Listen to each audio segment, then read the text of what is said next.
10 April 1912 संसारकै सबैभन्दा ठुलो र विलासी जहाज आरएमएस टाइटानिक आफ्नो पहिलो यात्रामा निस्किन्छ। सबैले भन्थे यो जहाज कहिले डुब्दैन। तर 14 अप्रिलको अँध्यारो रात चन्द्रमा थिएन, समुद्र शान्त थियो।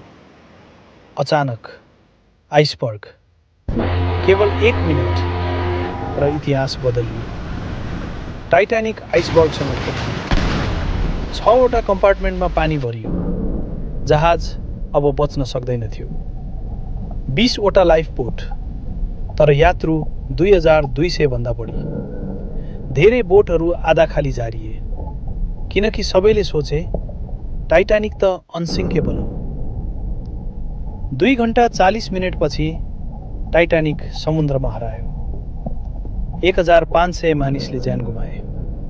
यो दुर्घटना जहाजको गल्ती मात्र थिएन, यो अहङ्कार, लापरवाही र अति आत्मविश्वासको परिणाम थियो।